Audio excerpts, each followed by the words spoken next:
Well, good morning, and welcome. Still in Saigon. Actually, it's my last day in Saigon, so I'm going to shoot this video. I'm going to go and do a little bit of work, and then I'm going to prepare to move, as we used to say in the military.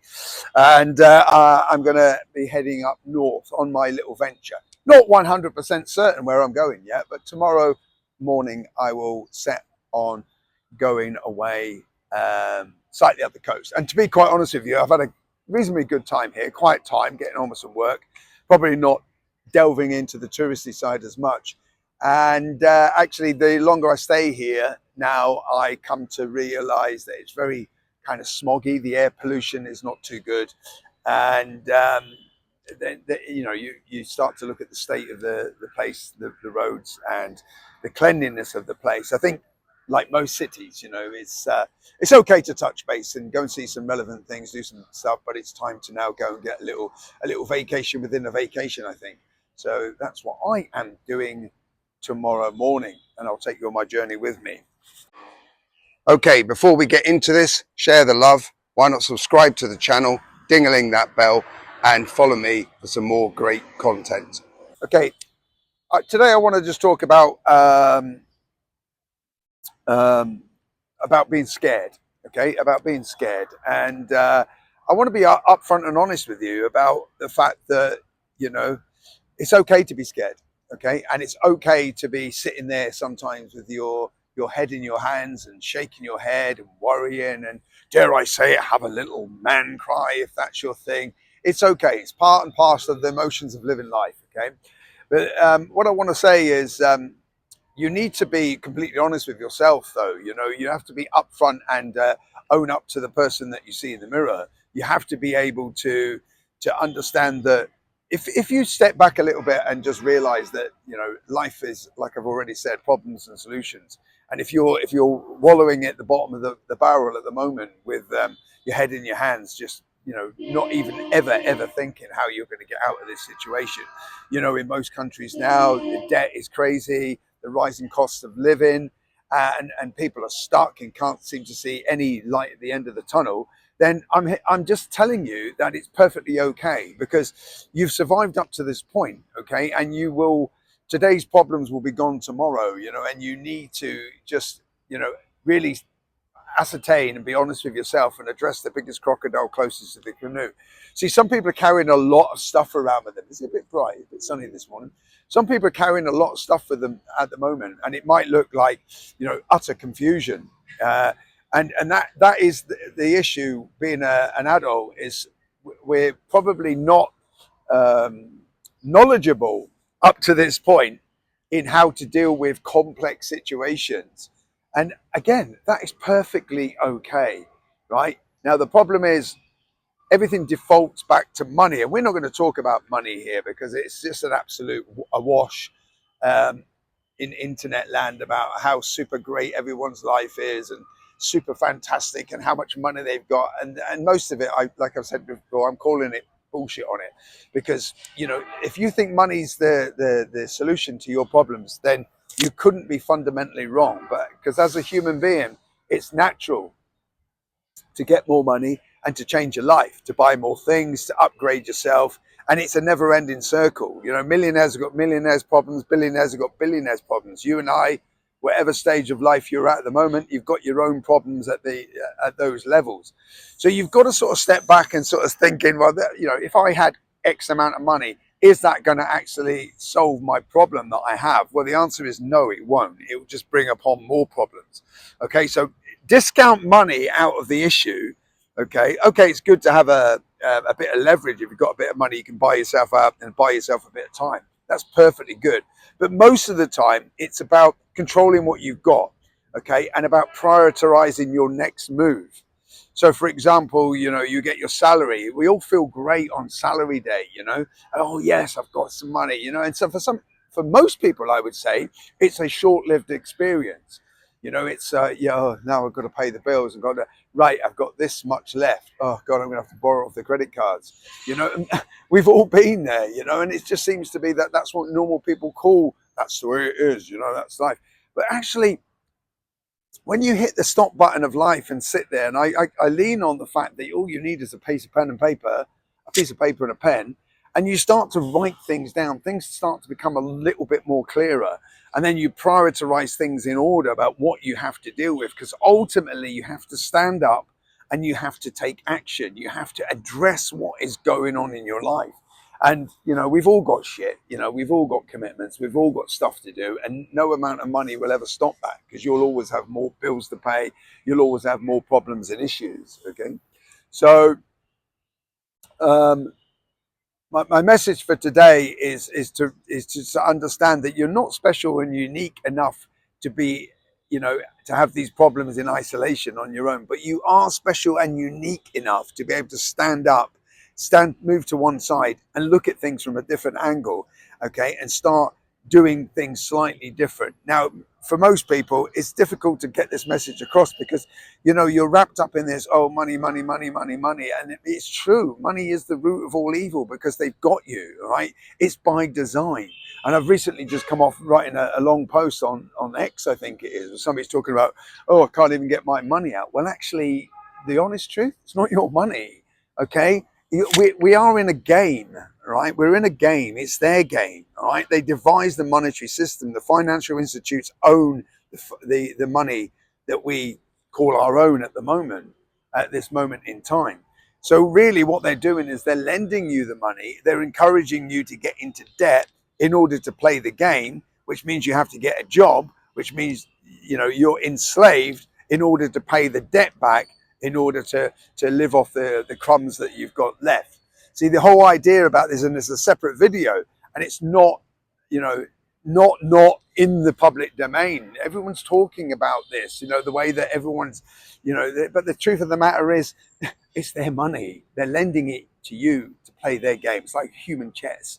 Okay, now you either play it by their rules, okay, and I will state, be a law-abiding citizen to the point, you know, as much as you can be, but I'm saying you're playing by their rules, but there are different rules in the game. You know, they have their own set of rules. And when you know their rules and how they operate, you can join in because they're all legal. Example, offshore accounts, structuring yourself, and you don't have to be a company and you don't have to have a lot of money. You can structure yourself in a more tax advantageous country and still live in your own country. All right. And you need to look into this because there's things about residency, as we used to call it, non-domicile, which has changed to non-residency now in the UK. And you need to look at, you know, how long you can stay in your country, but you could move somewhere else. And just, you know, little excuses that you've got. Oh, yeah, but the kids are at school. Look, you're tripping yourself up. We could all be dead tomorrow, you know, and tomorrow never comes. So you've got to start making some decisive actions and changes. We're in the very, very early stages of 2025. Most of them New Year's resolutions has gone for many, all right? But you're not alone. And, you know, you just have to be honest with yourself. I think that's the key word, honest, and then make changes and then be disciplined to implement those changes. Okay, let's dive into Coffee Corner. In today's Coffee Corner, we discuss integrity, inspiration, and independence. Let's get started. Integrity, introduction. Integrity is the cornerstone of trust and respect. It's the unwavering commitment to doing what is right, even when it's difficult or inconvenient. By embodying integrity, we not only earn the respect of others, but also live in alignment with our true selves. Theoretical definition. Core meaning, integrity is the quality of being honest, moral, and consistent in principles.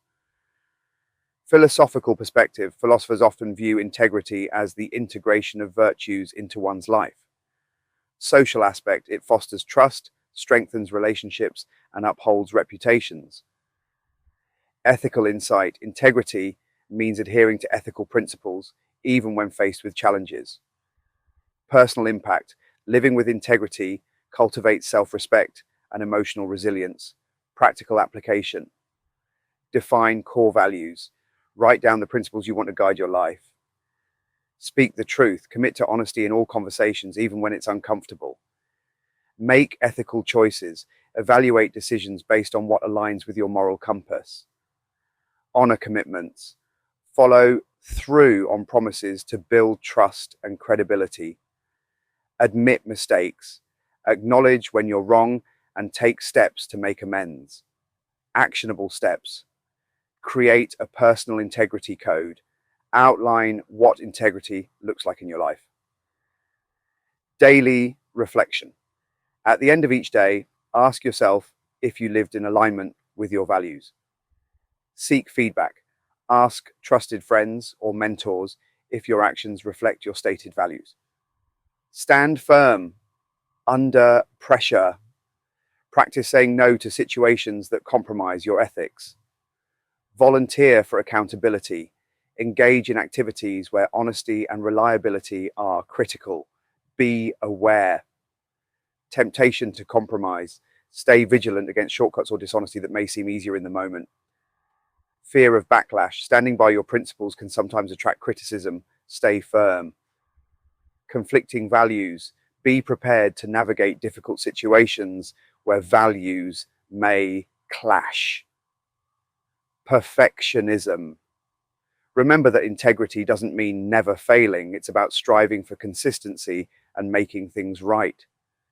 Influence of peer pressure. Resist the urge to compromise integrity for social approval. Conclusion. What does integrity mean to you? How do you practice integrity? Next, inspiration. Introduction. Inspiration fuels creativity, motivation, and purpose. It's the spark that ignites passion and drives us to achieve greatness. Today, we'll delve into the transformative power of inspiration and how to cultivate it in our lives. Theoretical definition. Core. Meaning, inspiration is the process of being mentally stimulated to create or act. Psychological insight. It often stems from an external source that triggers internal motivation. Cultural perspective. Inspiration has been celebrated as a divine or mystical force throughout history. Creative aspect. It's the driving force behind art, innovation, and problem solving. Personal impact. Inspiration elevates mood, energy, and the ability to connect with others. Practical application. Seek beauty in everyday life. Find inspiration in nature, art, or simple moments. Read and learn. Explore books, articles, and media that resonate with your passions. Surround yourself with creativity. Spend time with inspiring people or in inspiring spaces. Stay open to new experiences. Be willing to step out of your comfort zone. Reflect on your goals. Use your ambitions as a source of daily motivation. Actionable steps. Keep an inspiration journal. Write down what inspires you and how it impacts your actions. Create a vision board. Visualize your goals and what drives you. Schedule creative time. Dedicate time to explore your interests and hobbies. Collaborate with others. Engage with like-minded individuals to spark new ideas. Practice gratitude. Reflect on what inspires you and express gratitude for it daily. Be aware. Over-reliance on external sources. Balance external inspiration with internal motivation. Procrastination. Don't wait for inspiration to strike. Take action and let inspiration follow. Comparison trap. Avoid feeling inadequate by comparing your journey to others. Burnout. Pursuing inspiration constantly can be exhausting. Give yourself time to recharge. Distraction. Stay focused and ensure inspiration leads to action, not just ideas. Conclusion. What inspires you? How do you channel inspiration into action? Share your sources of motivation and creativity in the comments. Finally, for today, independence. Introduction. Independence is about self-reliance and freedom, the ability to think and act autonomously. It empowers us to live authentically and take responsibility for our lives. In this segment, we'll explore how cultivating independence can lead to personal growth and empowerment. Theoretical definition. Core meaning. Independence is the state of being self-sufficient and not reliant on others. Psychological view. It involves emotional maturity and the ability to make decisions confidently. Social context. Independence strengthens relationships by creating mutual respect. Cultural insight. Different cultures emphasize independence in unique ways. Philosophical perspective. Independence reflects freedom of thought, will, and action. Practical application. Develop critical thinking. Make decisions based on your own analysis and beliefs. Financial self-reliance. Learn to manage your money and live within your means. Set personal goals. Work toward achievements that matter to you, not others' expectations. Learn new skills. Build your capability to handle tasks without relying on others. Stand firm in your beliefs. Practice saying no to pressures that don't align with your values. Actionable steps. Create a self-reliance plan. Identify areas where you can become more independent. Budget and save. Take control of your finances with clear goals and discipline. Learn to cook or fix things. Build practical skills that reduce dependency. Spend time alone. Cultivate comfort in your own company to strengthen emotional independence. Take responsibility. Own your decisions and their outcomes, both good and bad. Be aware. Isolation. Independence doesn't mean cutting off connections. Balance self-reliance with community. Overconfidence. Recognize when it's okay to ask for help or collaborate with others. Fear of vulnerability. Independence should not prevent you from expressing needs or emotions. Neglecting relationships. Prioritize interdependence where mutual support is beneficial. Perfectionism. Understand that independence is a journey, not a destination. Conclusion. What does independence mean to you? What do you think about the words and terms we covered today? Share your experiences in the comments below so others can learn from your views. Remember, all of this is progress, not perfection. I don't have all the answers and neither do you, but collectively we all learn and grow together. Okay, there you have it. The 3 key words for today. And I think we're on video 10.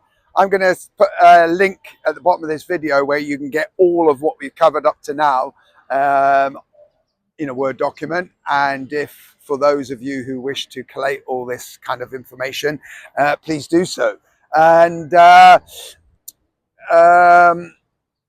you know, nothing ever happens unless you take action. So they're the key words for today. And I hope you've taken something from this video. All right, use the rest of today to start planning. Use the rest of the morning of every day. Use a routine to start planning your day ahead. And why not incorporate some of these terms? Because like I said, we live in a very theoretical world. So why not unravel some of these terms and start looking where you're using them in your life and starting to identify if they actually have any meaning and what you can do, you know, to 100% implement to get some results at the end of it. All right, it's a sad world when we're living in this theory bubble. All right, but nothing ever changes because no action's ever taken. Okay, right. I've been Al Grant, and I'll speak to you in the next video.